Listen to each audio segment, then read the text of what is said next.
Thank you, John Bennett. Obviously gone fishing. What a nice morning it is.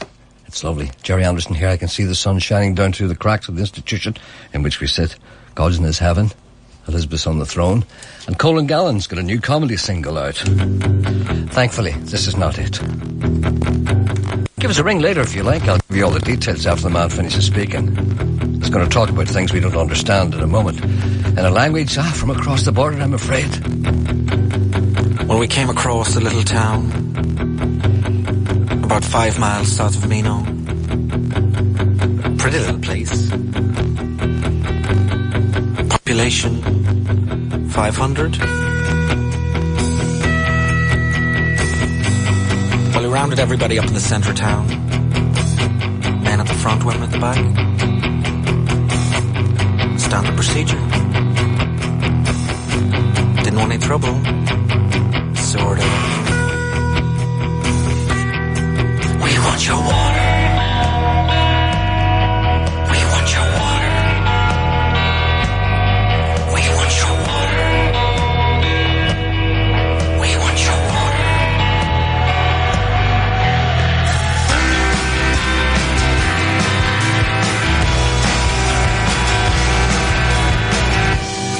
Well, we had 7 trucks with us that day. 2 of them were full, and one of them was used for recreational purposes.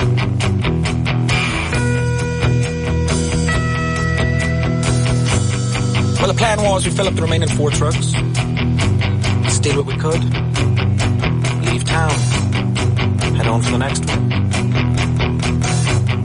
As far as I was concerned, we were only there for the one thing. We want your water. We want your water. We want your water. We want your water.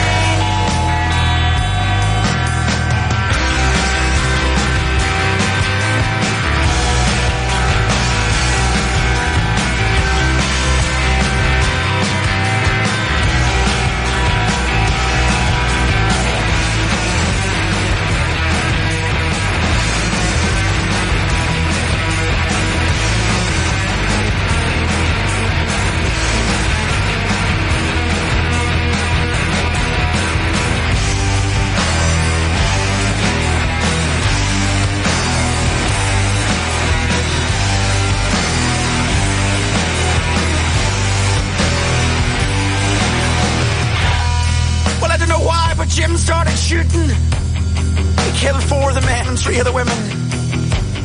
I found out later he wasted 8 shots in total. Well, then I had to use one on him.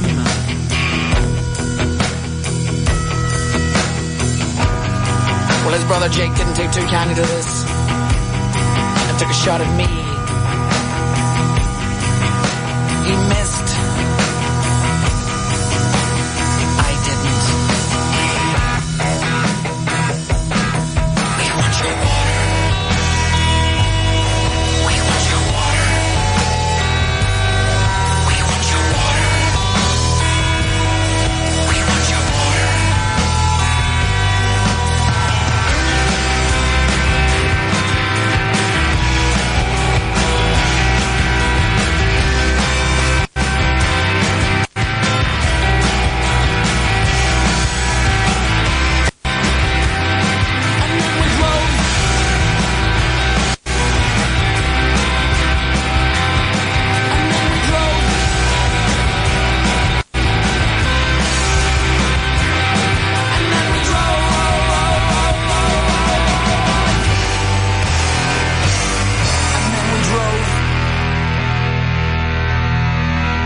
Highly original track from a band called Corrigan. You can see them, I do believe they're from somewhere south of Ireland. I don't know. Sorry, south of the border. What used to be the border. What I mean is, not from Northern Ireland. The other place. Corrigan, very good. That's a song called Water Ballad. You can see them in Draperstown on Saturday, which seems to be a fairly big shindig. It's called the Glasgow Berry 2003. It's obviously an open-air festival on in Draperstown this Saturday. I'd love to be there, but unfortunately I can't make it. I have other things to do. I see you're comparing a show tomorrow night. Yes. What a great thrill that is for you. Yes, so it is.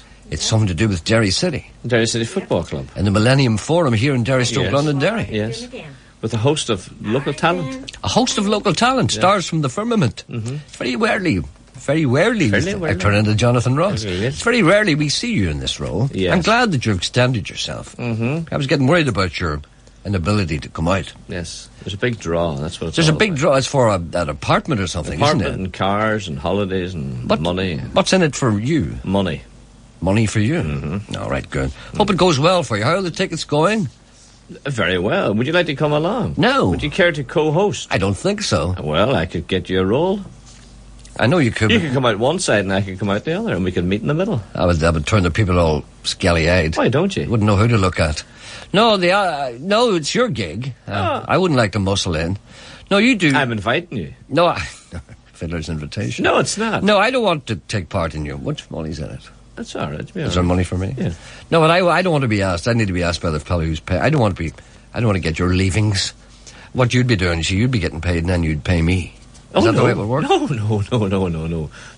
But you can't go along and The man ask him. pays me and I keep it, and then the man then will say to you, and then he'll pay you. I know, but he's not expecting me. Yeah, but You need to say to him today that I'll be showing up tomorrow night. no, well, yes, I can. But he may not have budgeted for me. I think he may. I don't think so. No, I wouldn't do that. I wouldn't try and muscle in your gig.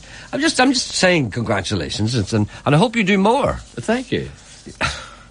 Right, I'd carry on with the stuff here. Turn me off. Yes, there's a number you can ring if you want to contact this programme. It's 08459 555 678. We're all very friendly here. We're not like the rest of them. 08459 555 678. I'm starting to say 555. I don't know why. This has happened over the past few weeks. I don't know why it is. 555. Why have I started to say that? I don't know. 0845 555 678. Why is that? 555. It's very What is it? Republican below. 555. Across that border. Oh, it's not. It's 555. Because I've been in Donegal every weekend, I come back saying 555. I'll give you €5 there. I'll give you a shilling there. I'll give you a kiss. Give us a shilling there, mister. Give us a shilling there, mister, and you can do whatever you want. I know that story. A wee girl said that. I know. I have never told that story. But I know it. Give us a shilling, mister, you can do whatever you want. You see, it's not everybody gets an offer like that. I've never told that story. I don't think I ever can. I think I'll tell that story the day I'm sacked. Or if I ever do tell that story, that'll be the day I'll be sacked. I think you could tell it now. Give us a shilling, mister. Come on, come on with me. In your show band days. Oh. You can do whatever you want. Come on now. Don't be spoiled sport. Stop Come on. that. It's because she never came over to you. Nobody ever came over to you. Give us a shilling, mister. No, stop it. All right then. For God's sake, no fun in you. I don't know what's wrong with you these weekends. What do you be doing the weekends? I come in here full of beans and life and conviviality and vitality, and you're sitting there like an you're sitting there like an old reptile waiting for the sun to come up to warm your bones. I was out in the golf course. Well, it didn't do you any good. And then I was playing snooker. Do you know what you need? You need a new set of friends. The friends that you have are bringing you down. They're making you dull. You come in here and you're dull on the Monday. It's only on a Friday you start to brighten up. I do not. They're playing with old boys like that. I'm not. You're playing with old boys that work in banks and all, isn't it? Is that what you play with? No, none of them work on banks. Well, what do they do? One of them works in the housing You executive. see, that's all. You see, they're dragging you down. Talking about rugby and money, women and all. It's no good. You should go out, stimulate your brain. Well, I get new friends. You need new friends. Right. I'll get you some. Will you? I've Give me some, 3 new friends. I have one here. Hello, mister. Here's a shilling, you do whatever you want. Right, listen, there are people going to the trouble of sending in emails, and you're stopping me reading them. I am. The number to ring if you want to contact this programme is 08459 555 678. Give us a shilling, mister. Or... I'm sorry. 08459 555 678, or you can send us an email at the following email address. I have to take hold of myself after all. I'm BBC presenter, and John Bennett may be listening with his notebook. Gerry.Anderson@bbc.co.uk. That's the email address. I'm not going to give you the text message because many of you abuse it. Right, Liam McGarvick writes to me, and he says, I'm over here in hot and sticky malarial capital of the good old USA. That sounds like Washington to me. I wonder if these lights on yet. Although I'm working whilst your show is on, I try to tune in via the internet when I can. He must get up early in the morning. Hey, Washington's 5-6 hours away from here. Hold on a minute, he must get up at 6:30. But that's one of the things I notice about people who leave here to go to America. What are you talking about? Can't you see him in the middle of reading an email? I wasn't. Hey, mister! Anna wants you. Give us a shilling! Where is she? Anna's on one. Okay, let me just finish this if you don't mind. It's very important to the man from Washington. Right. My sister and kids in Whitehead... my sister and her kids in Whitehead love the programme, so maybe you could say hello to them. That's Fiona Davidson up in Whitehead and the gang. The gang consisting of Tess, Ethan, Esme and Romy. That's hello from me. That's from Liam McGavick. I said Liam McGavick, okay? Hello, Anna. Hello, Gerry. How are you? I'm fine, thanks. Give us a shilling. Hello? Sorry, I'm losing control. You are, aren't you? I'll be all right in a moment. I'll not tell you what that guy called you. Give us a shilling, mister. Yes, who... Did he call me a name? He did indeed, yes. Whilst we were off the air? Whilst he was putting you through? Whilst he was saying to you things like, exactly. Mr. Anderson will speak to you now in a moment. What did he call me? Exactly. Oh, I don't Come on. tell you. I don't No, you tell don't say the whole word. What did it start with? It's the opposite of being a genius. What did the word start with? Aye. He called me an Egypt, did he? He did. Did you call me an Egypt then? You say I put you through to that Egypt now, did you? What kind of a message does that send out? What kind of a message does that send out? Sorry, Anna. What I said to Anna, Anna's got a virus. And I said, well, I'll put you through to this Egypt now, see if he can help you. Sean, what kind of a message does Anna that send knows. out? Anna, what kind of a Gerry. message are you getting from that? Gerry. Yes? Are you there? Yes. Yes, I've got a virus on my computer. And I was wondering if any of your very intelligent listeners would know how to get rid of it. Well, this has been a very stressful weekend for any of us who use computers or indeed laptops. I am indeed have not been able to use my email or internet all over the weekend. No, me too. My server has Yeah, my server has crashed. logging on. Well, you see, keep your medical problems out of this. All I'm trying to say to you is this: that all during the course of the weekend, I had a lot of work to do over the course of the weekend. You think I'm sitting in there drinking like you? No, I'm sitting there writing scripts. We believe you. And all that kind. And I had to send stuff away, and I couldn't send it. I know. And do you know they say this? I won't tell you who the providers are, but they have this thing. You see, they said any help you need, 7 days a week, ring. We'll help you. And I rang, nobody there. Oh, not a being. Not the whole the usual. thing was yours gone to pieces, was it? Mine just keeps shutting down all the time. Well, I happen to know there's been a big problem over the I weekend. know. And I have downloaded McAfee Security. Yes. And I thought that might cure it. It didn't. No. And then I went on one www Bitdefender. No. Where you download patches where they're supposed to get rid of viruses. No. It's still there this morning. Yes, I don't think this is a virus. I think it's a general... I don't know what it is, but it's a kind of... I don't know what it is, but I know... It shut me down completely anyway. Oh, well, I talked to a man this morning as soon as I was angry when I came in here this morning. Yeah. Oh, I was fit to be tied. And I phoned the guy, but I did not display any of this anger to him. I said, excuse me, I said, I've been trying to get through to you people all weekend. Have you all been on holiday? But he didn't. He didn't know you were angry, of course. No, he didn't know I was angry because he works in a call centre, therefore he knows no fear. Indeed. And there's nothing he hasn't heard before. Indeed. So I said, anyway, is there any reason why there was nobody on the end of the phone all weekend? He said, to be honest with you, and he was a nice guy, he said, it's been an extremely busy weekend, the whole place has come down around our ears. He said, because there was a virus, and he didn't call it a virus, there was something that made all the computers go off. A worm? And he said, a worm, I think that's what he said. He said there was a bit of a worm there, and there was something else going on as well. So the whole thing was just crazy. So I asked him what I could do about my particular problem. He asked me to ring him back whenever I was sitting in front of the computer. So I don't know what to say to you except to say that you're not the only person. I wouldn't do anything. Actually, your situation will right itself. You see, he says ring you back when you're sitting in front of the computer, and you do that, and then the blooming thing shuts your computer down. No, do you know what I would do? I would just go away from the computer for a day or two and just go out for a walk and smell the roses. Yes, you did that. It's there since about Thursday. I know, but there's nothing, you see, there's nothing you can do. Is that right? You know what I mean? You can bawl at somebody until you're blue in the face. You can write to your MP. You can rail on the radio. You can clutch people on the TV. You can scream and roar and bawl I and don't shout. do things like that, Joe. No, but you can if you want to, but it'll make not a button of difference. If I was you, I'd just put my feet up, put the TV on, and watch. Well, thanks for your help, although I was Kilroy. hoping for something more solid than that. No, I'm afraid... Well, I'll tell you what. No, I know you. I'm no great help. But what I will do is this. I'll ask anyone out there who's got that fixed. I mean, because I know a lot of people, their machines have been, I shouldn't say machines, the PCs have been shutting down on them. If anyone out there has solved the problem or knows what to do, give us a ring and we'll pass it on to you. Indeed, I'd be delighted. Okay, because Okay, Gerry. And failing that, put on the TV and watch Kilroy. That's the last thing. That's the last resort, yeah. That's your brain gone. Hey, Exactly. mister! Okay, thanks very much. Gerry, thanks, bye. Okay, bye. Hey, mister, give us a shilling. Give us a shilling, mister. Please, see how dull you are. You should be coming back at me by doing impersonations. Remember you used to do impersonations? I remember the time if I had said to you, hey, give us a shilling, mister, you'd have come back, been somebody. A man by the name been funny, and pretending to be somebody talking back to me. But now you just go... There's a man called Wee Bertie Kerr. Is that right? And it's his birthday today, and Margaret, Jenny and Heather would like to wish him a very, very happy birthday. Oh, that's good. Aye. Would you talk to that person on 2? Who is it?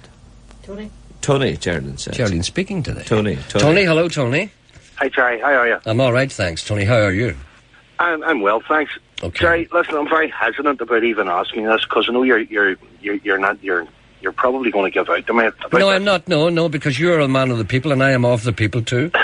Nothing you can say will make me annoyed. This is in the interests of good relations with Canada. Yes, okay. I have a friend. Yeah. I have a friend, a French-Canadian guy called Pierre. Who was on holiday here a couple of years ago. Yes. Now, he's not like an ordinary French-Canadian guy, right? Because he's completely mad. He's crazy. Yeah, they're quite reserved normally, aren't they? Mostly they are, yes. But this true. guy enjoys a drink and gambles and everything like that. Mm-hmm. But the last time he was over here, he you're on the bar, head chant of the Oh, hold on a minute. You're breaking up there. Can you hear me? I can hear you. Can you hear me? No. Listen, could you try it on an ordinary landline? Could you do that? Okay, I'll do that. Oh, hold on. No, you're back now. Oh, you can hear me? That's okay. Well, now, I lost the last sentence you said. What did you say? After you said he was a gambler. Well, he likes to drink and he likes to gamble. He's not like your ordinary French-Canadian. Yes. But last time he was over here, we heard your show on we're in the car. Yes. And you played that Chantal du Champignon. Oh, yes. Some time ago now. Well, listen, he's been in contact with me and he would love a copy of it for his friends back home. How would he get it? Oh, that's quite difficult. The fellow who recorded that is actually, strange enough, a lecturer in Galway University. Yeah. And his name is Brian O'Rourke. Yeah. And the only way to get a copy of that, as far as I knew, was to just send him a wee note. Right, at Galway University? Yes, just write, I don't know what department he's in, I forget now, but just write Brian O'Rourke, lecturer, Galway University, and just send a wee note and ask him how you get a copy of that. And as far as I know, he'll send you out he'll write you back a wee note and then you send him a few bob. Don't send him money right away because it mightn't get to him. But do that, that's how to get it. Now, I would gladly make you a copy of it, but I haven't got it either. Somebody stole it from me. So I'm actually at the point myself because a number of people asked me about that coincidentally over the past few weeks, and I'm actually going to drop a little note as well to Brian O'Rourke, University of Galway University, whatever it is, and ask him for a copy of his as well, so the two of us are in the same boat. Well, I'll tell you what I'll do. If he does come across with it, I'll get you a copy. Get two and I'll buy one off you. Okay. And you can tell me a lie about how much it cost and make a few quid. Brian, O-R-O-U-R, just regular O'Rourke. Right. That's how you spell it. Galway. I think it's Galway. Is it Galway University? I think it is. Whatever the university is in Galway. I wonder what he lectures on. He's an Irish speaker and all that kind of stuff, and it could be. I really don't know. Is it folk music? I really don't. I can't remember. It could be English. I really don't know. So I don't know. But I mean, if you just put lecturer after it, obviously they're going to find him. And it'll get to him okay. With a maintenance man or something on it. Pardon? He's probably a janitor or a maintenance man. No, he's not a janitor, nor a maintenance man, although there's nothing wrong with being a janitor. No disrespect. No, absolutely but I mean... not. No, but I know he's a lecturer there. And I met him. He did a wee gig for us, actually. He sang it for us one time. It's very funny, like... The only thing wrong with it is 15 minutes long. But it's 15 minutes of a good laugh. And I always play it when I get a hangover.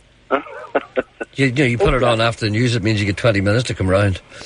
Okay, well, thank you very much. Do that now and let me know how you get on. I get a copy. He'll send you a cassette copy. That's what he usually deals in. Brilliant. Okay. Thank you. All right then, bye. Bye. Bye. See them old mobile phones, they're sick of my Sorry? habit. Hey, mister! Give us a shilling! Patrick's on 1. Hello, good morning. Hello, Jerry. Patrick Burns here from Dundrum. Yes, Patrick from Dundrum. On Saturday, we held All-Ireland busking competition, and your good friend, Gerry Tuft, come down along with Noel Thompson to be the judges. I remember saying at the time that I would pay money to watch that. Well, it was very, very good.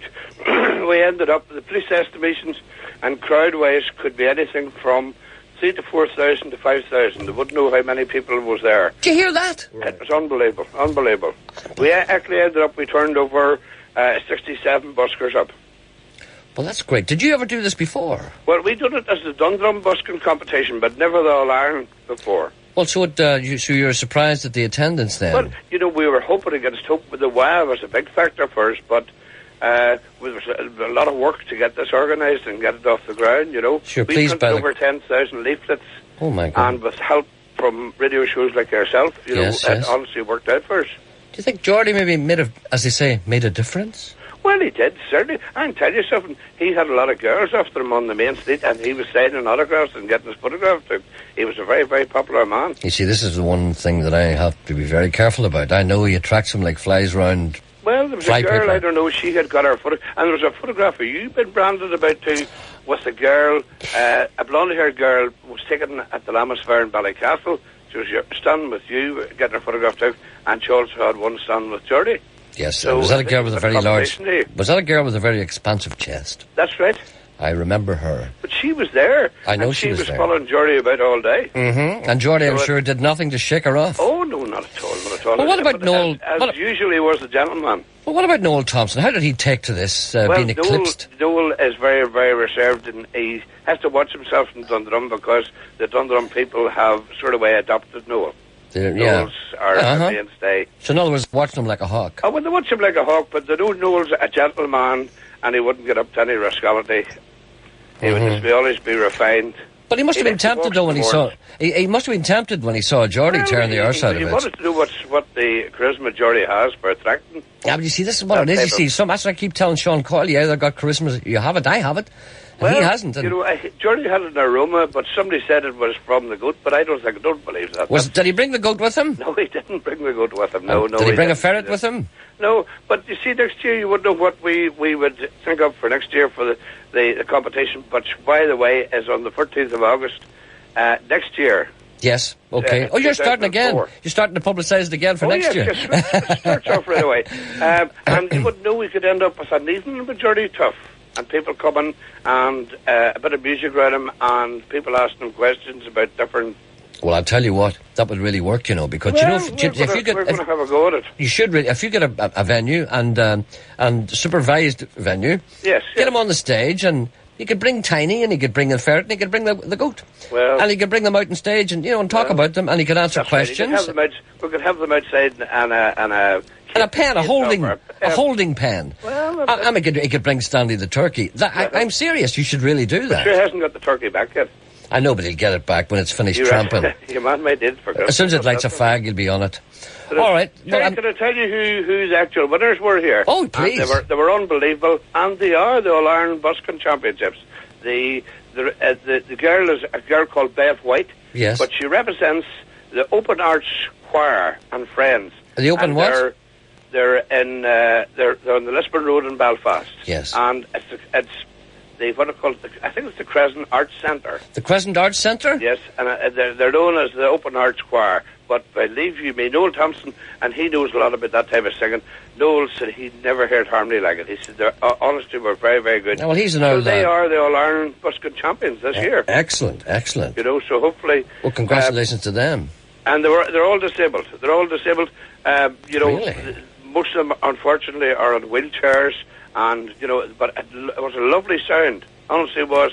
And after the one and all, they performed a couple of numbers, and the people definitely agreed with Noel's judgment on that. So they didn't just win it because of compassionate reasons. They definitely didn't. Well, you see, that's what I can assure you. Well, that's the best thing. Because everybody, as I say, when it was announced, the crowd went wild because they agreed with the whole decision that Noel made. But we had one of the best days. Personally speaking, I had my best day that I had for a very long time. We had live bands called Parcel Rose.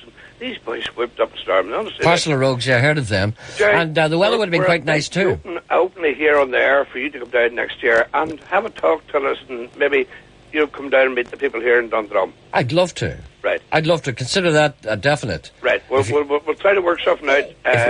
George Keep that date free first. Yeah, 14th okay. of August. 14th of August, okay. Well, I'm glad you had a great, successful day of it. And you know, more thanks to Noel Thompson and Geordie Tuft. Yes. Okay. There's 2 hours. There was Jim Curry, who's the manager of Parcel Rogues, and there was an lady judging from an at the table agency. But everybody pulled together, and it was a great day out for Dundrum. A great success with no trouble whatsoever. All right, Dundrum shall now go onwards and upwards. That's it. Onwards and forwards. Thanks very much for all your help. Thank you. George Bye, Scruff would like. Bye. What? George Scruff has information for you. He's on 2. Too close to the news, I'm George afraid. Scruff. You Ask him. can't turn your back on George Scruff. I can indeed ask him. Tell him I'll be free after the news. Why don't you talk to him now? Because I have this record time that it will go to the news. I think I'm sitting here doing nothing. I'm sitting here like a human computer. The machines are back. Oi, mate! Give us a shilling! Will you tell George Scruff? Pardon? Will you tell George Scruff that you'll talk to him afterwards? Yes, George, I'll talk to you later if that's okay. There, I told him. I could go for that, but I need to buy a hat. I think I saw some for sale on the small streets. Can I play the game without a plan? I think Pete has the map, but tell me what's the difference? I do not know exactly where I am. I'm an American in Amsterdam. I'm an American in Amsterdam. I'm an American in Amsterdam. I'm an American in Amsterdam. I'm an American in old mushroom Jesus. He is standing in between us, preaching words that he doesn't believe. I think that he is cracking, cause he keeps calling me captain, and he's barking and growling at strangers. Later on tonight, he's gonna turn back into Elvis when they kick his ass out of the sex show. We play in a band that has no fans. I think Pete lost the map, we don't know where we're going. I'm trying to remember who I am. I'm an American in Amsterdam. I'm an American in Amsterdam. I'm an American in Amsterdam. I'm an American in Amsterdam. I'm an American in Amsterdam. I'm an American in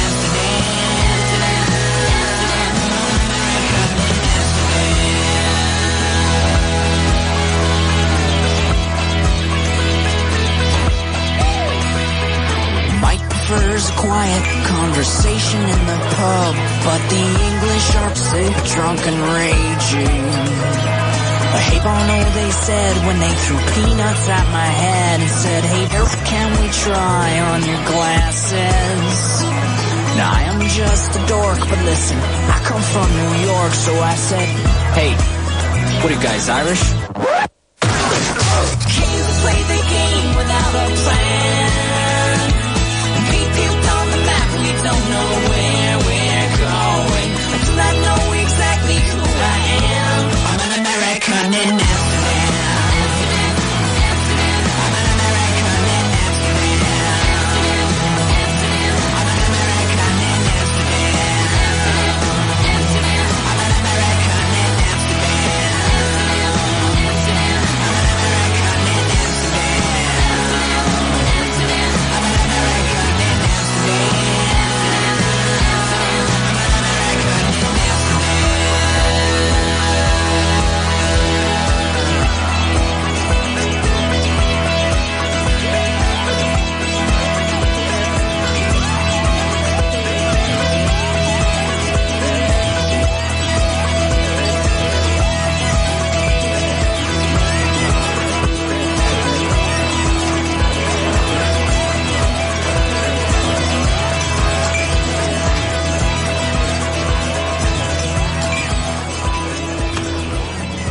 That's a band called Wheatless. That's a song called An American in Amsterdam. That's from a new album which is out called Hand Over Your Loved Ones. Great title.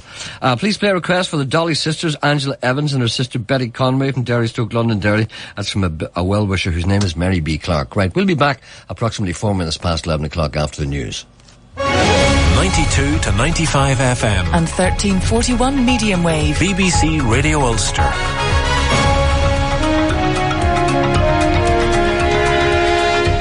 And with the news at 11 o'clock, this is Keith Burnside. A West Belfast man has failed in his bid to force the government to deny he'd been the government agent Steak Knife. Freddie Scappaticci said his life had been put in danger by the allegations. From the High Court, Maggie Swarbrick reports. 59-year-old Freddie Scappaticci wanted the High Court to force the Security Minister Jane Kennedy to deny that he was an army spy. He said since the allegations had been made in newspaper articles and on TV and radio broadcasts, his life had been in danger. Ms Kennedy's response had been that the government doesn't comment on intelligence matters, including the naming of agents. In his judgment today, the Lord Chief Justice, Lord Carswell, said he'd considered various matters, including the threat to Mr Scappaticci's life. However, he dismissed the application to overturn Ms Kennedy's decision. He said to deny one person is an agent may place the life of another in danger. In other words, a refusal to comment in the case of another suspected agent may be interpreted as significant. Police say the murder of Daniel McGurk in West Belfast was cold-blooded murder. The 35-year-old was shot at his home at Ross Road in the Lower Falls yesterday. Superintendent Hugo Frew says detectives haven't yet established a motive.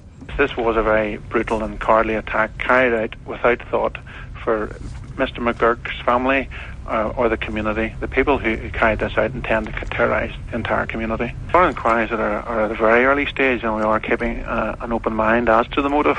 However, the possible involvement of dissident Republicans is something that we are looking at. A man's died after being hit by a car in a housing estate in County Down. It happened in Thornhill Drive in Drumore last night. The police are investigating how it happened. A woman has been arrested and is being questioned by police. A man's been treated for shotgun wounds to the hands and ankles after what appears to have been a paramilitary-style attack in West Belfast. Several men took the man, who's in his 30s, from a bar in the Ballymurphy area last night. A man has been dragged from his bed, tied up and assaulted in a robbery overnight. It happened at Ednagy Road in Castledurg. 2 masked men broke in through a back window and attacked him. The victim was left shocked and shaken with cuts to his face. Lord Hutton, the judge investigating the circumstances surrounding the Iraqi weapons expert Dr. David Kelly, has begun hearing evidence for a second week. The first witness called this morning was the Director of Communications at the Ministry of Defence, Pam Tier. The BBC's political correspondent, Sean Lay, reports from the Royal Courts of Justice in central London. The second week of the Hutton inquiry has begun with evidence from Pam Tier, Director of News at the Ministry of Defence. It was MOD press officers who confirmed Dr. David Kelly's identity when journalists came up with his name. The Ministry did not originally reveal Dr. Kelly's name.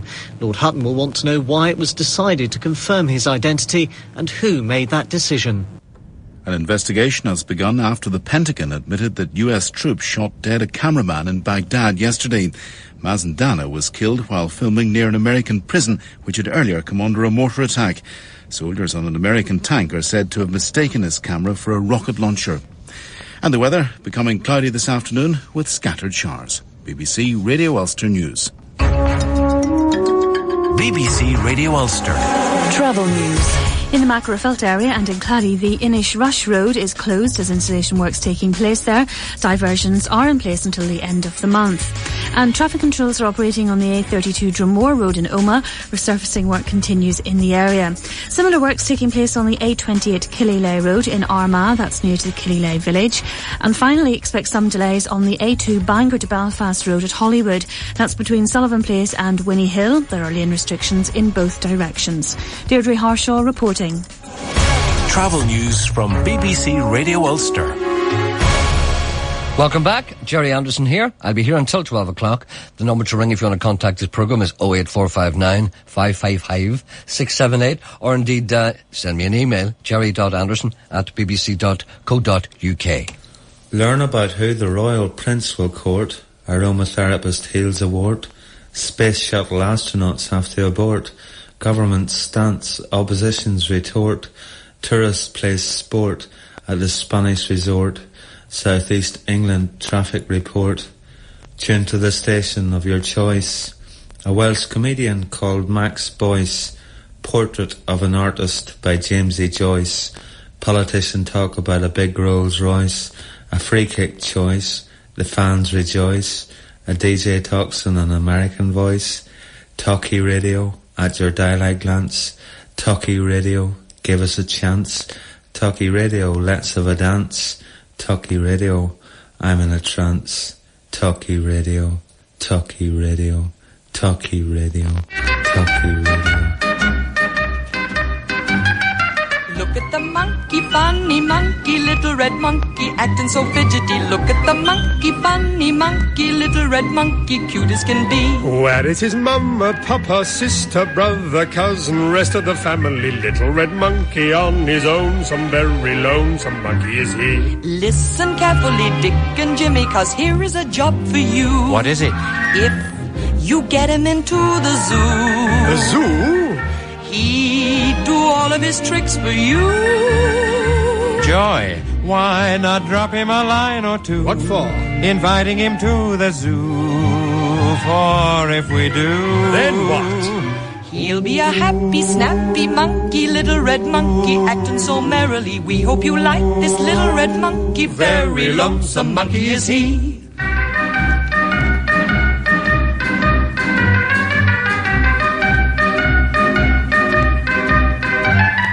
Look at the monkey, funny monkey, little red monkey, acting so fidgety. Get out your fiddle and play him a tune, Dick. Very lonesome monkey is he.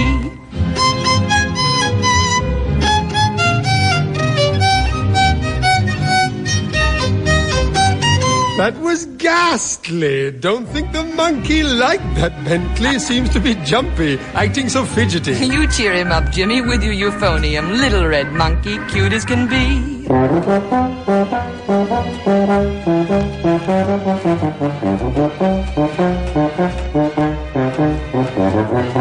oh, Jim, didn't he love it too? I got it right. If you listen, he'll talk to you.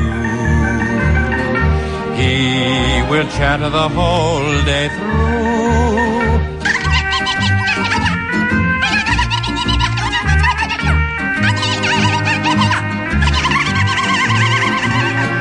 Now he's a snappy, happy monkey, little red monkey, acting so merrily. Gee, how we like this little red monkey, very cuddlesome monkey is he.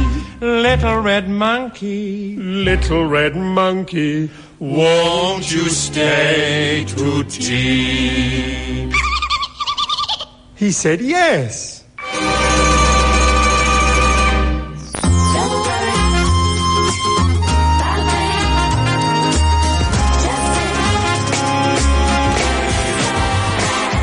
In the middle of a summer, basking in the sun rays, I was walking down the street, positive was the mind state, passing all the people, seeing smiles on their faces and realizing good vibes were contagious. Seeking entertainment, I went to the place that I often made friends. Got a smile from the waitress. She said, "Why don't you buy me a drink and then we could go to this nice spot? I could get a sip."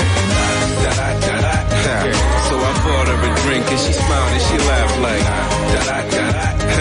as we walked down the street, she was shaking her beauty.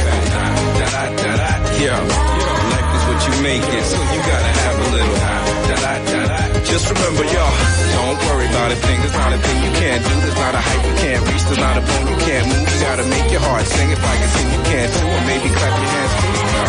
Rapidly time passed, now I'm on the dance floor and the club is jam-packed, there's no way I can't score. I saw my man Q and he had a girl too, shaking her waist like she was gonna do some voodoo.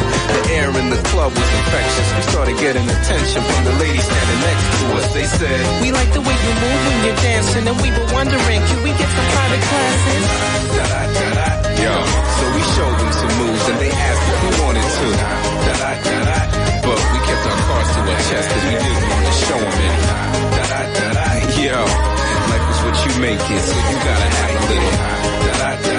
Yo, don't worry about a thing. There's not a thing you can't do. There's not a height you can't reach. There's not a bone you can't move. You gotta make your heart sing. If I can sing, you can too. Or maybe clap your hands too. Stepping into the night and my brain needed rest. I met a guy with a sax and I asked what directions he went. Yo, I'm trying to get home. I don't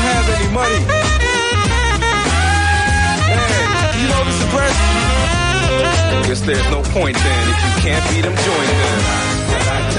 Yo, so I put down my bottle and started singing along now. Yeah, so we jammed in the streets and played all night long. Yo, life is what you make it, so you gotta have a little. Yeah, don't worry about a thing. There's not a thing you can't do. There's not a height you can't reach. There's not a bone you can't move. You gotta make your heart sing. If I can sing, you can too. Or maybe clap your hands too. Yeah, this is a little story, and the moral of this tale is, yeah, have fun while you can. That's all I gotta say, man. Yo, life is what you make it, so you gotta have a little. Yeah, don't worry about a thing. There's not a thing you can't do. There's not a height you can't reach. There's not a bone you can't move. You gotta make your heart sing. If I can sing, you can too. Or maybe clap your hands too.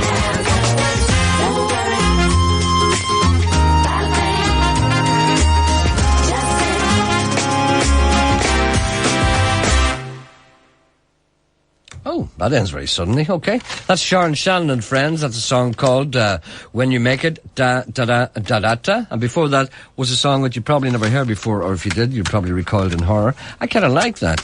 That's... What do you mean? Obviously you like it. Why? Well, you've had today's programme and Friday's programme. You played it 3 times. That's what's... Yeah, well... 3 times in well, 2 I was programmes. actually talking about Little Red Monkey.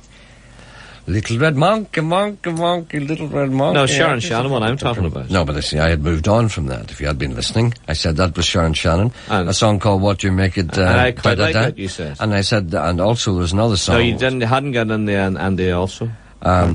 Little Red Monkey by Joy Nicholas. Do you know who was on that? Do you know who was on that record? You have no idea. Sounded like Danny Kaye. No, sounded like Bing Crosby. No. So I don't know who it was. They were imitations. They were our own British chaps. They were Joy Nicholas, Jimmy Edwards and Dick Bentley. Jimmy Edwards? Jimmy Edwards wasn't on that. He was on that. Jimmy Edwards was on that. It says here in Dick Bentley. Jimmy Edwards dead? No, I don't know. I should be, I think, actually, it wasn't Jimmy Edwards. I don't think so. I think it's a misprint here. Yeah. There was enough said at our Edie's wedding. Jimmy Edwards. I won't take my coat off. I'm not I stopping. like Jimmy Edwards. Up in the cage! Didn't he shave off the moustache eventually? Hey, mister, give us a shilling. Didn't he? Pardon? Didn't he shave off the moustache eventually? Don't talk about that because 50% of the listeners have no idea what we're talking about. Let's try and be more inclusive, Sean. Let's try and not look back into the past in that kind of hangdog way that we normally do. Incidentally, by the way, do you remember that lady was on earlier on talking about what was wrong with her computer? She's got sorted out. Did she? Well, thank God for that, because I'll tell you why. I have a whole raft of emails here. I know. And I don't understand any of it. What do you hear? This is the type of thing I'm getting at. To get instructions on how to fix this worm, go to hits.beep/US McAfee com/virus info and click on the LoveSand link. You need to get a patch first from Microsoft and then run a virus scan on your computer with all the instructions on the site. That's all very well for you. It's all very well for You've got it in front of you. They sent it to you. We were hearing that. We were supposed to write that down. In which case, it's refreshing to get a man who wants to know where he sends his... There's a man... Look, you never let me finish that. You never let me finish that. I said it's refreshing after all that to know that there are still people out there collecting plastic bottle tops. You ruined that for me. That would have been a great moment there, but you ruined it. I wonder if anyone out there can tell me if there's anyone who's collecting plastic bottle tops. I have several bags... with that. That doesn't exist. I have several bags full of them, and I don't know what to do with them. I think we can suggest what he does with his bags of... There was a charity collecting them, but they have now stopped. If anyone does know how to get in touch with me through the programme and tell me what to do with my plastic bottle tops, I'm afraid they might. Your help would be very much appreciated. That's from David. David, I know we're probably... we're putting a spin on this, aren't we? We're putting a spin on it. We know that there's no such... Nobody is collecting bottle tops anymore, especially plastic ones, as far as we know. What was the last update you had on that situation? It didn't exist. Yeah, nor are people collecting silver bottle tops either. Yeah. See, this is an urban legend. Do you know, I remember when I was a child, it's funny how you're driven by the... how would you remember to do that? To do what? Collect a bottle, collect a top. Or if you've got you're opening up your bottle of Coke or 7-Up. Yeah. You say, I must keep that. And you take the last drop out of it and you go to throw it out. And then you go... You say, the top. I must keep that, yeah. You take it off and put it in your pocket. Where yeah. do you put them? Make your trousers You put all them in the drawer, and everybody's got a drawer out in the kitchen, don't they? They do. I have one myself, funny enough. How did you know that? Everybody's got a drawer. I thought I was the only one. Not at all. No. But I remember as a child, I don't know if you mind me telling the story or not. I wonder if you maybe perhaps do me the decency of not interrupting. I remember there used to be an electricity pylon at the bottom of our street. But it wasn't I know what you're going to say. You see, I asked you not to interrupt. I know what you're going to say. And you told the story before. I asked you not. I know I told the story before, yes. but I asked you not to interrupt. Yeah, but you told it before. You couldn't stop yourself. I knew. Car numbers. Yeah. I know. A bicycle was the prize. Yeah. I know. So we all collected them. You see, but you interrupted me. No, but we know the story. But there are people out there who don't. There are new listeners. There are people listening. There are tourists listening who don't know about that. They don't know that I stood at the bottom of our street for months. I sat in You're not listening. You're not making me finish. I stood at the bottom of my street for months We all on end. did. But can you please keep silent until I finish the sentence? This is for the tourists who are here. I stood at the bottom of our street for months. The tourists don't know what the street is. You're stopping doing it. Right. Now stop doing it. I stood at the bottom of our street for months with jotters. Every car that went past, I took down their No, number. it wasn't every car. You're doing it again. It was only UI numbers. All right then, I was getting to that. Yes. Taking down the numbers of every car that passed. And then I would score out the ones that weren't UI. Why did you put them down in the first place? And I was charged with the task of getting 50,000 car numbers. And you might say to yourself, in this age of throwaway, in this throwaway society, There wasn't you might 50,000 cars in Derry. You're really annoying me now. You really are. You're not letting me speak at all. The people want to hear me. They want to hear what I have to say. Now, please don't interrupt me again. I stood at the bottom of our street with jotters. I jotted down the name of every car. If they went UI, I scored them out again. I had to get 50,000 numbers. And I thought to myself, I can't cheat here, because if I make up the numbers, they'll know. And I said to myself, I've been educated by the Christian brothers, as you know, never to do anything wrong or else you'd be battered stupid. I knew then not to do that. And I stood down there in all rain, sleet, hail and snow. Those cars splashed the mud up against me, but no, I was determined to get that bicycle. And I wrote all those numbers down. And finally, with trembling hands, I realised I had something in the region of 50,000 numbers. Every one genuine. Did you do that? No, somebody's doing it. I don't know where it's coming from. Stop now. Say no more. I nearly got to the end. I got to the end. Sorry. That was you. No, I got to the... It's okay, it just threw me completely. Yes. And I got to the stage where my trembling hands grabbed my jotter and I added up all the numbers and all the other 20 jotters. And I said, by thunder, I have something approaching 50,000. And then I went, I will get that bicycle. And then I asked around and I suddenly realised I didn't know what address to post them to. Mm-hmm. I never got the bicycle. And it was a racing bicycle? A racing bicycle. And even a racer? Do you know, if I had been here now, if there had been someone like me on the radio at that time, I would have turned to me and I would have said to him, the same way as this man has said to me about the classic battle tops, I would have been on the line crying and pleading, or indeed plying and creeding. Yes.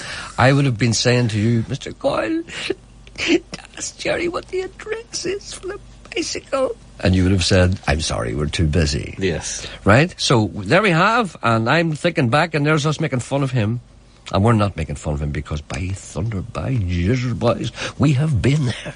We have been the man who holds the several bags full of bottle tops. And I emphasise with him entirely. And I'll defend to the death his right to collect those bottle tops. Did you ask any of your friends? This is what we used to do. We used to ask one another for numbers. If we didn't even bother. I didn't do that. No. We didn't even bother making them up. We used to say, "Go on, let's look at yours." Oh no, I wouldn't have done that, because that would have been a very unchristian thing to do. Yes, we did. Here, look at this. Apparently, you can download a removal tool.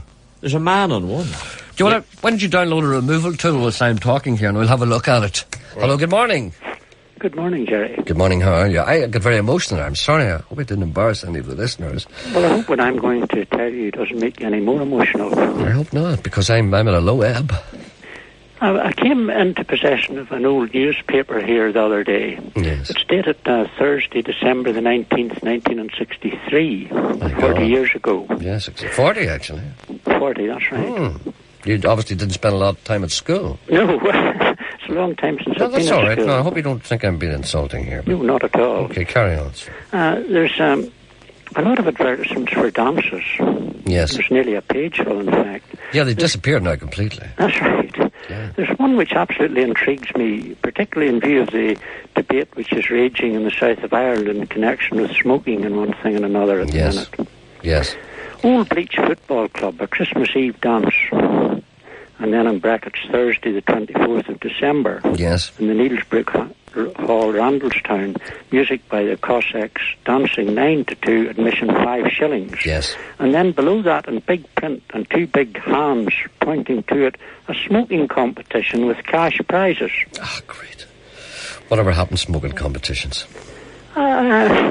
Maybe there'd be someone who's maybe at that dance would listen to this and ring you in and tell you all about it. Well, I can tell you a little. For instance, the Cossacks. I remember the Cossacks. The Cossacks were, of course, Russian. No, they were a band. I think I'm bluffing here. I think they're from around Ballymena somewhere. They were actually, yeah. Because I remember, I think they used to wear some kind of gear on stage. The word gear. Hear me saying gear there? I heard you saying gear. Did you Hello, hear? Gerry Show. Sorry for saying gear. They used to wear some kind of uniform that was actually borrowed from some aspect of the Cossacks, the original Russian Cossacks dress. They didn't bring the horses on stage, but I'm sure they would have thought of that if they had had enough time. But that was in Randallstown. Now, Randallstown. I have never witnessed a smoking competition, but I've often seen them advertised. Now, I would be as curious as you are as to how a smoking competition was. Was there a prize for who could smoke the most cigarettes, or what? I don't know. You see, because how could you do that? I mean, that wouldn't be a great spectator sport, really. I mean, imagine standing in front of the stage and watching 6 guys smoking their brains out. And, who's to say if the guy inhaled or not? Or, was the prize given because the person smoked the cigarettes quickest? If you take big drags, it goes down. That's right. And how many... maybe somebody would tell us. I've often seen them advertised, smoking competition, but I never had the pleasure of witnessing one. Well, there's cash prizes for this one. What does it say what the cash prizes are? No, it doesn't. Mm-hmm. Smoking competition. There's a full page of dances. There's some... Go read out some of the other ones. The admission charges are amazing. 5 shillings mostly. Yeah.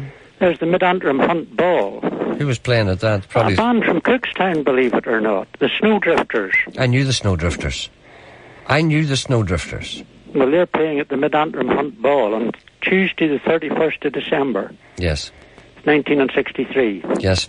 Because I remember I lived down in Cookstown, as people listening to this programme well know before Mr. Coyle interrupts me. You lived in Coke Street. Yes, and they were the Snowdrifters. They were knocking about at that time, and they were regarded as being quite good at the time. What else have we got there? You have Walter Lewis show band playing. No doubt you remember them, very famous band. Well, they were old then. Aye, that was 63. They were old then, yeah. There's an advertisement here which I think is rather amusing. Wanted, a clever boy leaving school as apprentice to the boot and shoe trade. You don't see that kind of ad anymore, do you? No, you don't. A clever boy. A servant boy. A clever servant boy wanted for the shoe and boot trade. Yes. Excellent. And below it, a garage foreman required £13 per week. Oh, that was a lot of money for that. That was a lot of money after all, he was going to be the foreman. That's a lot of money for that. That's quite a good wage then. I remember well. If you're getting 4 or 5 quid a week, you were laughing. If you get 13, I mean, you must remember yourself. Do you remember yourself? What age of a man are you? I'm a senior citizen now. Well, you well remember that. I'm sure that around about the middle 60s, 5 or 6 quid a week was big money, wasn't it? It was. It was good money. There you are, and he was getting 13. 13. Anything else there we need to know about? It's good stuff. The advertisement for the State and the Tower Cinema, which was the 2 big cinemas in Ballymena. Of course, yeah. What was on there? None of the pictures, funny enough, really... They're not leaps out, strike home to me. The Dragon Wells Massacre, Magnificent Obsession, David Copperfield. Oh, Magnificent Obsession, that was Rock Hudson. Rock Hudson, you're quite correct. Absolutely. And Jane Wyman. And look what happened to the 2 of them. He died of AIDS and she married Ronald Reagan, the President of the United States. That's right, so she did. See, I know all this stuff. There was one which I remember vaguely, A Bundle of Joy, Debbie Reynolds. Oh, yes. I hear the cotton wheels spin. We was talking about Tommy the other day. That's a different, entirely. Aye, Tommy. Yeah. Well, it's good crack to look over that old stuff. I'm afraid... But there's a lot of bands which you would be very, very familiar with. The Woodchoppers from Derry. Oh, Willie Woodchopper. We knew. I remember playing with the Woodchoppers one lost weekend. I'll never forget it as long as I live. Is that right? There's another Derry band mentioned here, which I remember from my youth, the Magnificent Seven.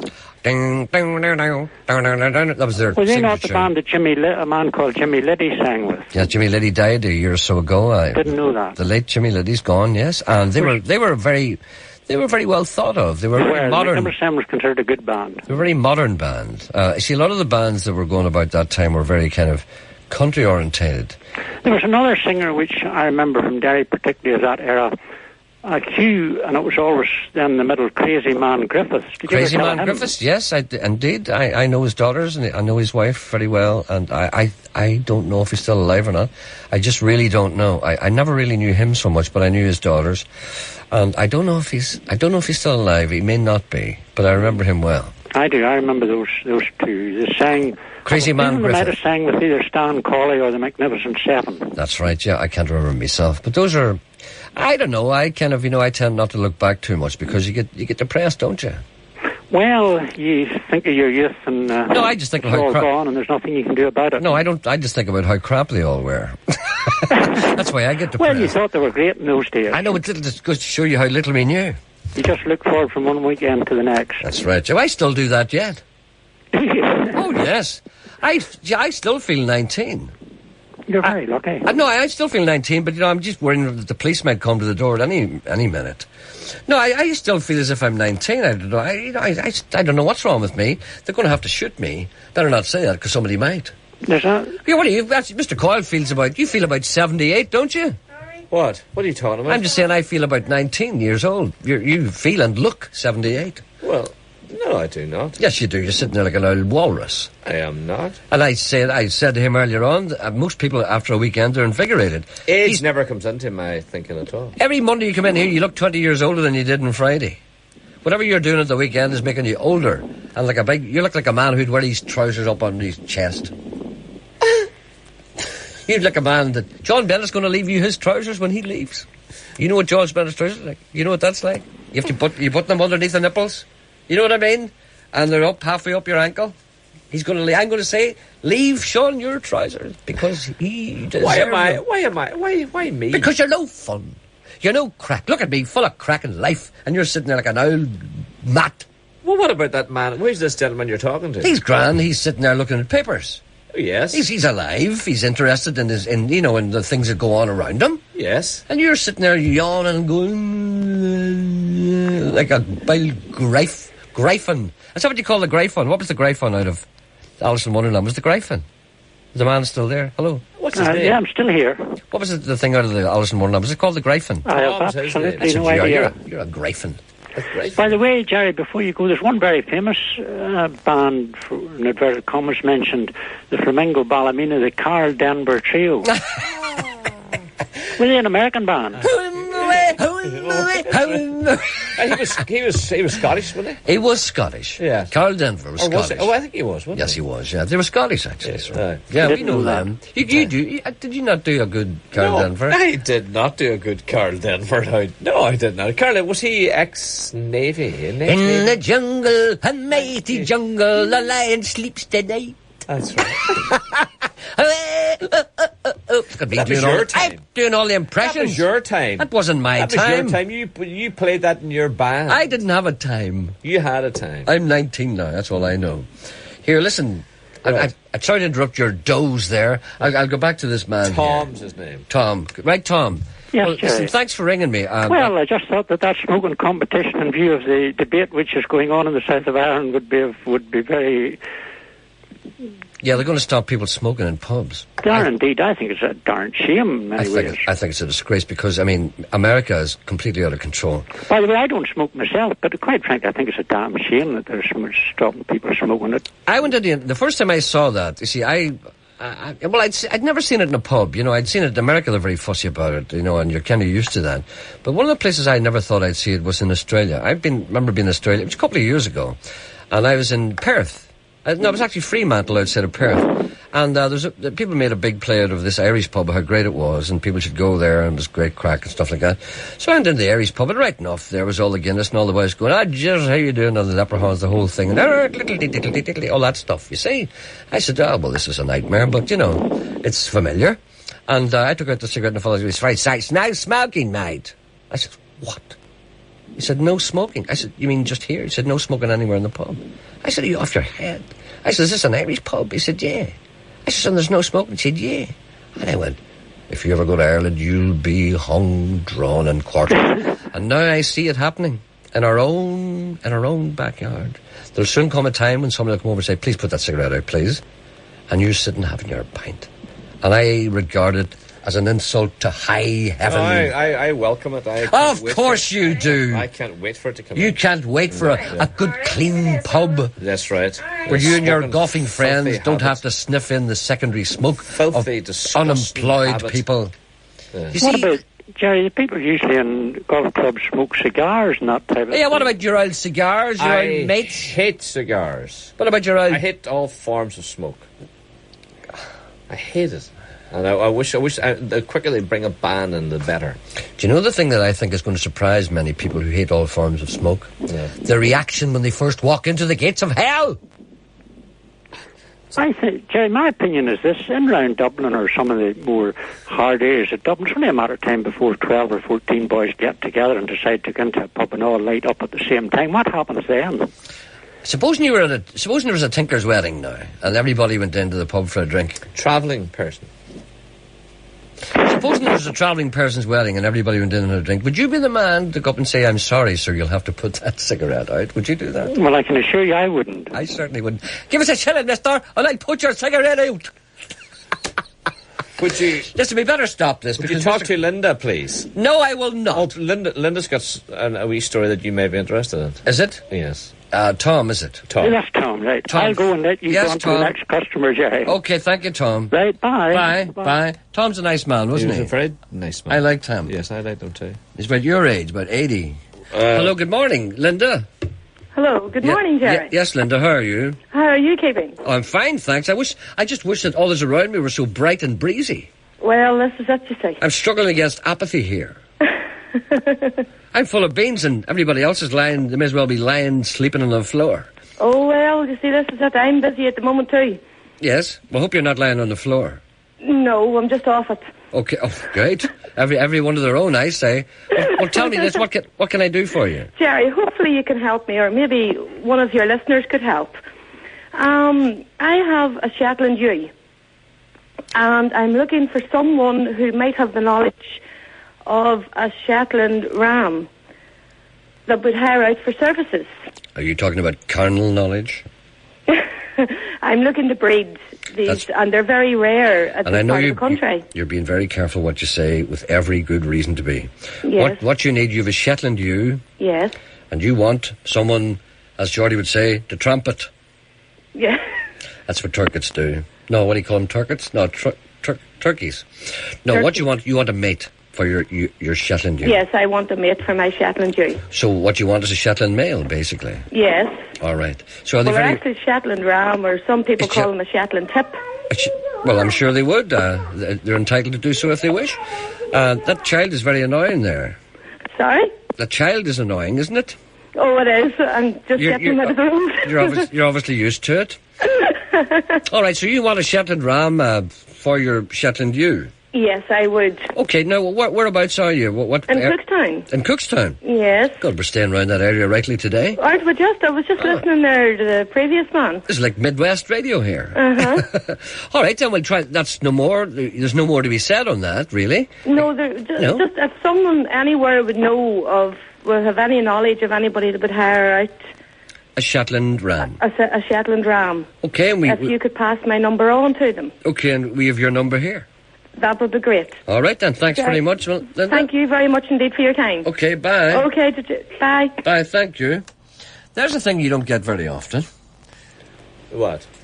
Whatever that was there. Hello, good morning. Who's that? Hello, is there someone on the line? Hello. Yes, hello. Hello. Hello. That you? Yes, it is indeed. Is that you? This is me. Okay. How are you? I didn't really want to talk to you, but I've no option. I can tell. I know. You were made to do it. Yes. Well, what seems to be the problem? Is there anything? Oh, no problem. You're talking about that pipe. Oh, smoking competition in Ramblers. Oh, the smoking competition. Do you know anything about that? That was the clay pipes. Oh, was it clay pipes? Yes, and they used to give you so much tobacco with the clay pipe. Yes. And it was who could keep it burning the longest. Oh, I see. Wasn't about fags at all. Yes, and once your pipe went out, you were out. Well, it's the story of my life, isn't it, really? Once your pipe goes out, you're out. So, you had a... Oh, did you ever witness one of these? No. Did you not? But anybody... Well, my husband told me about it. Did he? Yeah. And where did he see one, do you know? I could not tell you. I don't know. Well, so there we are. Now, we're getting a little further now. First of all, we realised that it's now clay pipes. Mm-hmm. And you were given a small portion of tobacco. Can you imagine the smell that must have been coming off that stage? Can you imagine it? Yes. And plenty of girls would put their hankies up to their noses. Oh, I don't know. Well, thank you for that. Well, did you hang about the down dances much yourself? Oh, yes. Not in Randallstown. What was your area of operation? Cookstown. Ah, you see, you'd have been in the town hall once or twice. Oh, yes. And many more times than that. Indeed. A fine selection of women used to go to the town hall, as I remember correctly. Oh, yeah. The only thing, I used to hate the town hall because they had spotlights in front of the stage and the band couldn't get a good look at them. Mm-hmm. A band could never see the crowd. That was the general idea. But sure, what's the band supposed to do then? I used to hate it because you'd be standing there and you knew there was talent down there, but you couldn't see it. And sometimes it might be looking at you and you wouldn't know, and they might think you're ignoring you because people down there don't realise the people in the band can't see you. I mean, I'd be standing down, maybe some good-looking girl would come in and look up at me, and I'd just look through her. I know. And they'd say, "To hell with him for a game of cowboys," and then and then she'd go home with somebody with water boots. Some other cowboy.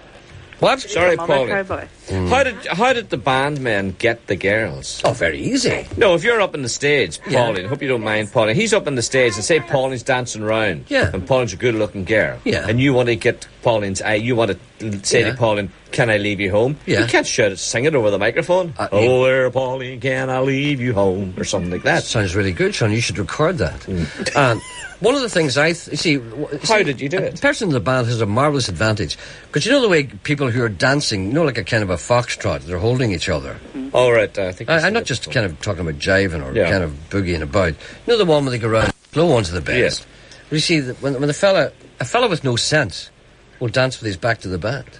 How can you dance with your back to the band? You go round in a circle. No, but if you dance mostly with your back to the band, it means the girl is looking You straight at the can't band. dance with your back to the Did band. you ask me? I'm telling you. But I danced, and I happened to be male. Sometimes we wonder. And you take a Garrett, you dance sideways first. You dance up the side of the hall. Yeah, but there is a time when you're... You dance up the side of the hall, and you come round the front of the band. Well, that's and when you've got your side on. You bring the girl across the stage. What? How is I that? don't know. You bring the girl across the front of the stage. Yeah, but sometimes... And down the other side. Sometimes you go across the stage with your back to the band. It's a Right, very bad that's mistake. right. So that means the girl's looking up, you say. She's looking at the band. And then what you do is the wink. Do you want to do it for you? Yeah. That's great in radio. It worked. Radio worked. I want to leave you home. I just did it for you. No, you wink at them very slowly. Well, did that ever happen to you, Pauline? Does the band ever wink at you? I'm not at liberty to say. In other words, yes. Right. So what happens is, you see, you wink first to declare interest. Right. And then they come round again and then you wink again. But this time, you look at her for a long time before you wink. And Gerry, then who did you play with? nearly anybody I could find, I suppose. Maybe show band. Well, first of all, when I was in Cookstown, I played with a band called the Grafton Show Band, who were terrible. And then I moved to Dublin. I played with a band called the Chessmen, and then I played with one of Billy Brown's bands later on. Then I went to America, and I was never heard of again. I never remember you. Do you not? No, you were before my time. Probably not. So how did you get word? How did you get Andy Pauline? How did you get word? Very easy. Right. Pauline has just danced past with Jim. Yeah, and see, if she's interested, she'll make sure she dances past. Right, and what happens? You see that? See, you might wink at 100 a night. Yes. But only about 10 of them come back. See, Right. 10 of them come back, and then you pick out the best one. Yeah, but you're still up You're on still the stage. winking, yeah. No, but they're waiting for you to tap your watch. What? You tap your watch. You go. Up on the stage? Yeah, you just go like that there. Oh, you have it all sussed out. No, you just tap your watch, and it means to stay, wait until the end. No, nobody shouted up to you, 10 past 11. Not They shouted the time. Not a single word is exchanged. You just tap your watch. I would have thought you were asking me the time. You see, that's probably why you never got any women. Because you asked them all what time it was. When in actual fact they wanted your body and you thought, it's 5 past 3, love. No, you see, women don't that. You just So what happens? No, you tap your watch, and then the girl either looks away or else she nods her head. She nods her head, you're laughing. Right. It just goes like you tap your watch, she goes. So are they the girls then that remained around the front of the stage when the dance was all over? Yeah. So What happens? they No. They were all No. The ones who come up are the scrubbers. Right. The ones who come up the trouble stage. there. No, see what actually happens is the girl that you've arranged to see afterwards. She Right. knows not to come up to the stage because she knows she's got a date with you. So she sits down with somebody else, telling him to talk, maybe halfway down the floor, and then you walk down, you go hello, and you sit down beside her. Right. She doesn't come near the front. All the scrubbers are up looking for their photographs. How many times did you do this, Jerry? Once a night. Sometimes twice. And then I was very successful. Out into the van? No, not necessarily. All depends what the weather's like. During the summer, there was no need to go into the van. So you had to be quick out of the van, you see, because what actually happens is this. See, as soon as the last note is struck, you've got about half an hour before the roadies start throwing the gear in the van. Right. Because, you see, by the time they disassemble it and pack it all up together, you have half an hour. But you must remember that you have to get out there and into the van and be in half an hour. But that's only in the winter. You only do that in the winter. And some girls don't like getting into the van, especially when it's parked in front of the hall. So, and in the summer, it's every man for himself. Sometimes I've seen musicians go off and not come back until the next day. Right. All by tapping the watch. That's all you do. How did the drummer do it? He tapped his watch too. Sure, how? You'd find out. How can he? No, you'd find out. No, you can't. You know, like that. I'm doing it now. All right. Anybody can tap their watch for a second. How long does it take to tap your watch? Go on. I'll time you now. Go on, tap your watch. But I'm a drummer. I know. I'm going. All you should do is drop a beat. Yeah, you've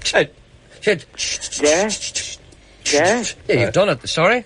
My husband's going to listen to you on the radio now, so you keep it clean. All right, then. But do you deny this? Has any man ever tapped his watch at you? Well, come on. Quite a few. You see, have you seen this done? Never. No, I'm not talking to you. I'm talking to this lady. I'm not asking, has anyone tapped a watch? Have you seen people tapping their watches at other girls? Well, an odd time. Yeah, you see. I've never heard of that. That's why you're so innocent. You know nothing. I'm going to get another. I'm going to get another band man on. Get who you like. Right. Bring them on. All right. What do we want originally? Oh, you were telling us about the And did the lead singer do that too as well? Of course he did. What's wrong with him? Sure, he could have knelt down and took requests from them and said, "See." No, you can't talk to them for God's sake. There's a show going on. It's only afterwards you talk to them, and even then you hardly bother either. That's a new one of me. Well, thank you, Sean, for your contribution there, and thank you for telling us where the about the smoking competitions. Okay, Jerry. Thank you. Right, bye. Bye. You see, if you had Alistair's waiting in a car, waiting to talk to you. Well, tell him I'll be out in a minute.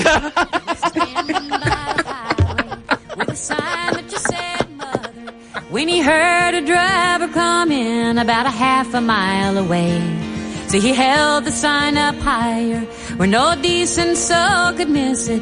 It was 10 degrees or colder down by Boulder Dam that day. He was raised up in Milwaukee, though he never was that famous. He was just a road musician. To the taverns he would go, singing songs about the rambling, all the loving girls and gambling. How the world fell on his shoulders back in Boulder, I don't know. And she told him she would take him for a ride in the morning sun. Back in Boulder, he had told her, I don't know when I've had a better friend. It was out in Arizona that he heard the lady listening to each word that he was saying, to each line that he would write. So he sat down at her table and they talked about the weather, 98.6 and rising down by Boulder Dam that night. And she told him she would take him for a ride in the morning sun. Back in Boulder, he had told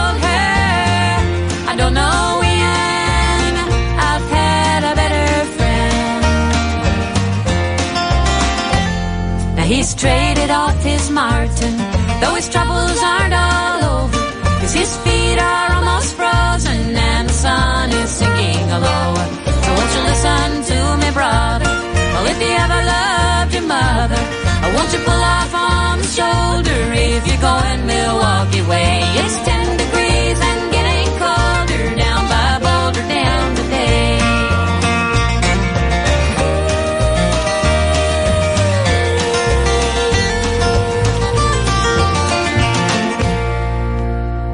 That's good. That's Iris Dement. Sorry, I forgot who it was for a moment. Let me just get the details for that for you. Iris Dement, that's a song called 10 Degrees and Getting Colder. Sorry, I'm doing everything at the one time. I'm changing stuff. What? Not a There's a call-in too. Do you know who I thought that was? I thought it was the Henry Girls. Well, you see, that's how good they are. That's who I thought that was. That's how good the Henry Girls are. Henry Girls are suspended in action at the moment because one of the girls had a baby. And I'll be talking more about them later on. They're going to be huge, the Henry Girls. Mm-hmm. And I intend to get 10% of everything they earn. There's a man on 2. Good morning, sir.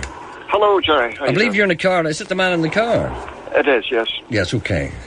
What can we do for you, sir? Gerry, was that gentleman from Ballymena talking about the old bands? Yes. Can you remember the Paragon 7? Yes, I do. I always thought that was a great name. They were a brilliant band. I've never seen a drummer like them. Who was the drummer, do you remember? I can't remember. That's what I'm trying to find out, Gerry. You see... And to see whether they're still about or whether he's still living. You see, the thing is, I don't like talking about this stuff, because George Jones has flogged all this stuff to death, and he's squeezed the last quid out of it. So I can't really talk about this stuff, you know. It depresses me. But do you want to find out who the Paragon drummer's name was? Yes, they always played in the Castle Ballroom in Bondbridge. Oh, up the stairs? Yes, up the stairs. And they done, I can't remember the particular name of the song, but they done one song, and there was a drum solo in it for about maybe 1 to 2 minutes. All the other guys went to the pub? And no, everybody stood still and watched him. I never seen a drummer go around a set of drums like him. But the rest of the band went to the pub? Well, they might have went to the pub. There was an Italian cafe down below that, wasn't there? At one stage, yes. What were they called? Do you remember? I can't remember, Gerry. It's too long ago. Because we used to get pizzas and stuff down there, and then that's right. Used to go up the stairs. Was that not after the castle closed? Oh no. So why would we be in there? It was while we used to go down there for something to eat whilst we were playing there. And right. Used to go up the stairs, and I used to like the Castle Ballroom because the women were really good, nice women. Oh, they were. Well, they were all good women from round Bondbridge. Great talent. Anyway, never mind that. I will try and get you that guy's name, okay? Right, and if he's still living, or if the band... Oh, right. ...happens to be still... Well, I know there'd be a fair age, I wouldn't think they'd be all together, but... I would say the chances are nil. But we'll find out who he is. He might be still knocking about. He might be still doing drum solos as far as I'm concerned. He was a brilliant drummer. Never heard a drummer like him. All right, then. Okay. Okay, Gerry. Bye. Thank you. Bye. Right, I've neglected a lot of things today. We've been talking about all kinds of stuff. Heather Newcomb writes to me, and I understand her predicament. As a last resort, I'm asking you to put out an appeal on radio for the return of our family dog. He is a sand-coloured Lhasa Apso. He is presently on medication. A Lhasa Apso, as they're called in Derry, a Lhasa Aspro. A Lhasa Apso on medication. He has not been seen since last Tuesday. We live in Ballycastle, and he has in the past been taken as a stray by well-meaning holidaymakers, and they take them into the caravans or holidays homes, and they look after them for a while. We were offering a reward. So anyone who's seen a wee Lhasa Apso, they're not hard to spot. They're lovely wee things. I have one myself, and she must be breaking her heart. She really must be, because they're like little babies. That's the way you treat them. And so I've got a number here. So anyone in the Ballycastle areas picked up a wee Lhasa Apso anywhere, sand-coloured. It's on medication, so it needs to get back to its medicine. Right, now, we talked the other day about weaver fish, and nobody knew what they were. And Norman Jenkinson writes to me, and he says, the lady on Friday was asking about weaver fish. This is a real horror from the Black Lagoon, he says. It is a small fish, about the size of a herring, with a dorsal fin which consists of a row of needle-sharp spikes. It burrows into the sand in shallow water, and only the spikes stick out of the sand. When a bare foot is put on them, It injects a poison, which, according to doctors, is probably the most painful sting in the world. We spent years at the Sandhouse in Rossnowla when our girls were young, and every so often there would be chilling screams as some unfortunate stood on one of these fish. The idea was then to take the victim to Ballyshannon Hospital, and if the pain hadn't begun to subside within an hour, to rush them to Sligo Hospital. I never heard of anyone dying from the sting, but the pain seemed unbearable. I once saw a young woman faint from the pain. The wisest course is to make sure everyone wears footwear on sandy beaches, especially in this country. It is related to the stonefish of Australia, which causes death in most cases. Sometimes the weaver here is referred to as a stonefish, but it's not really. So there we go. Excellent. You hear that about the weaver fish? You see the things you learn in this programme. Gerry's laughing as if she doesn't care. She doesn't care. I noticed when I was on holiday, a lot of Germans, they all had wee plastic slippers on the beach. That's why they're wearing them. And Portuguese men of war, they wear them too. Yeah. I thought you might want to know a little bit more about weaver fish. Here's another man, Kieran Diamond. From the discussion, it sounds they're fish. They're known in Donegal as the Crigglein. The Crigglein. Never heard. Jesus, buyers, there's a Crigglein. Did you ever? Never. Come across it. Crig means to crig your toe. A Crigglein, in other words, it's self-explanatory. Apparently they were responsible for fishermen losing fingers when they were hauling in their nets. Oh, can you think about that? The fish would be tangled up in the nets and the fishermen wouldn't see them and and sometimes the top joint of their fingers had to be cut off because of the poison. In the Western Isles of Scotland, the same fish is called Antarv Shulug. It's called the bull something or other. And also as Anburin's Rimnyacht, which is called the devil's spike. I missed the start of your last email. Are you telling me now that if you're walking along the sand? Yes. Along the sand, I'm walking along the beach now, and I can walk on top of these things. No, it says here, it burrows into the sand in shallow water. Oh, right. So, I mean, it's a fish, Sean. Rolling up the trousers and... No, the fish doesn't roll up its trousers. No, but if I was to roll up my trousers and paddle and get the corns done, people would do that. And get your corns done, yeah. Well, so very good chance that you'd end up... Not recommended. Oh, no. That's what you're saying. Oh, I am saying that. That's what I'm saying. This is what I'm saying, Sean. Yes. And let me make it quite clear. Oh, please do. Remember, see, when we leave here, we're going to be politicians. Paddy Green. Let me make it abundantly clear, Sean. Paddy Green and Gabriel McGuigan. Yes. Drummers with the Paragon set. Paddy Green and Gabriel McGuigan. Are they still alive? I think so, yeah. Paddy Green's living in England. Well, that's nearly been alive, isn't it? Yeah. And the other one's I don't know about Gabriel McGuigan now. But he drummed. There were two drummers, were there? No. What? Yeah, one must have replaced the other. Oh, well, we're talking about the fellow who used to do the drum solos. Paddy Green, that was Paddy Green. Apparently. So he's in England? He's in England now. He could well be drumming in England. He could well be. There's, man on one. You didn't know what the man was at all. Right? No. Hello, good morning, man on one. Morning, man on one. Hello? Hello, yes? Gerry. Yes. I wasn't too sure where you were calling me or not there. No, that's all right. I never know either. No, I was listening to you. Or first off, you probably don't remember me, but I was talking to you a while back about so many hawks being in the country. Yes, that's right. I remember that, yeah. We Geordie had phoned up about losing his wee white blackboard. That's right. He was upset about that, as well as upset about the fox.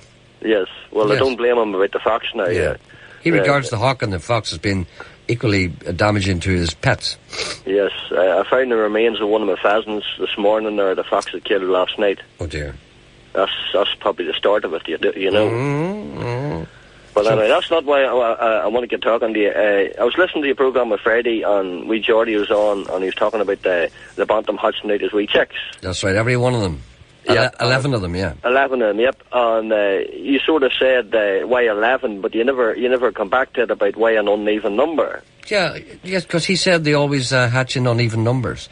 Well, when they say hatching on the uneven numbers, it's supposed to be, it's an old country tale. In fact, I've told a great few men coming under the bantams, you always set an uneven number under a bantam. Yes. Be it 5, 7, 9, 13, 15, whatever. Yes. And do you know the reason supposedly for doing this? No. Well, the bantam turns his eggs several times a day. Yeah. And it's supposed to help the bantam know if she's turned a re-egg. Why? Well, see, the egg has to be turned several times a day for the chick to form in it. Yes, of course. Right? Yeah. And it's supposed to be, and you could laugh at this, but it's supposed to be to help the bantam know she's turned a re-egg. But sure, why would the bantam know If there was 5 or 6, what would be the difference? Why would 5 be more easily to count than 6? Yes, that's what I'm saying. You'd laugh at this, but it is supposed to be 3. Oh, no, I wouldn't laugh at it at all. It is a country thing. Like I always set an uneven number on the bottom. You know what I mean? If I have 12 eggs, I'll only set 11. Well, you see, there's bound to be a hell of a good reason for that. Because these things don't occur just by chance. I mean, there must be some reason. It's probably the way the bantam feels them. It could be, or the position of the uneven number in the nest, you see. Exactly. It's hard to explain, but I was told that years ago, and I always try and pass it on to anybody else. Well, Geordie has obviously heard the same thing. Yes. And he said the same thing. All right, well, thank you very much for that, sir. No problem, Gerry. Thank you very much indeed. Bye. Bye. Just talking about Geordie here, I've got a poem here, which I think I'll read out before we go any further. It's called The Battle of Whitewash. Geordie had this particular method of making whitewash, and another man came on this radio and challenged Geordie and said that his whitewash was crap. And we called it the Rumble in the Jungle. And this is the Battle of the Whitewash. The Rumble in the Jungle on a hot and sultry night. The Thriller in Manila was another epic fight. It always is exciting when two mighty titans clash. Geordie Tuft squared up to Michael at the Battle of Whitewash. The countryman, he felt aggrieved as he stepped into the ring. His whitewash had been ridiculed. The comments hurt and left a sting. Big Michael came out swinging and said, "Cement should be stirred in." Old Geordie parried every blow and gave a vicious grin. They nimbly skipped around the ring, two painters of renown, each looking for the knockout blow that would put the other down. Old Geordie wore his khaki shorts, which came down to his knee. He could float like a butterfly, but sting just like a bee. Geordie threw a vicious uppercut. Michael trembled like a mouse. "Did you ever buy," old Geordie growled, "paint owl Dan Winter's house?" "I never did, boy," growled Geordie, "and it never lost one... I did it, boy," growled Geordie, "and it never lost one flake." Poor Michael couldn't take it, and his knees began to shake. "When it comes to making whitewash, boy, I'm up there with the winners. I've made more whitewash," Geordie growled, "than you have had hot dinners." Poor Michael knew the game was up. He knew he could not compete, so he threw the towel into the ring and sat down upon the seat. The referee grabbed Geordie's hand and raised it in the air. He's the greatest man for whitewash. None with him can compare. So don't fall out with Geordie Tuft, 'cause to do so would be rash. He's the undisputed champion when it comes to good whitewash. Geordie's house is white as snow, and I have heard it said that the gleam from Geordie's whitewash would take the eye straight from your head. Old Geordie sits with Tiny, and the sun is sinking low, and talks about the whitewash fight on Gerry's morning show. In the town where I was born lived a man who sailed to sea, and he told us of his life in the land of submarines. So we sailed up to the sun till we found the sea of green, and we lived beneath the waves in our yellow submarine. We all live in a yellow submarine, yellow submarine, yellow submarine. We all live in a yellow submarine, yellow submarine, yellow submarine. And our friends are all on board, many more of them live next door, and the band begins to play. As we live a life of ease, every one of us has all we need. Sky of blue and sea of green, in our yellow submarine. We all live in a yellow submarine, yellow submarine, yellow submarine. We all live in a yellow submarine, yellow submarine, yellow submarine.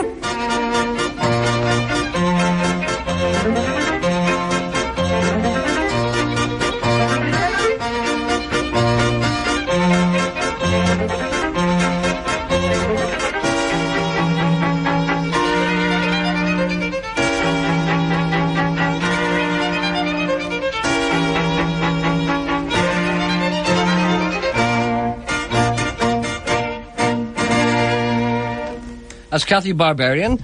That's a song called Yellow Submarine. Beatles, of course, from her album, which is called An Operatic First. It's called Revolution, an operatic verse by Madam Cathy Barbarian. That doesn't mean she's the lady of the night. Right, here's the ugly side of some of the things we've been talking about. We were talking about bands and what they do during dances. Dear Gerry, my ex-husband was a band man, and do you know the boys in that band? Do you know what they used to do? They used to take bets on who would get off the ugliest girl that night. It's not a terrible thing to do.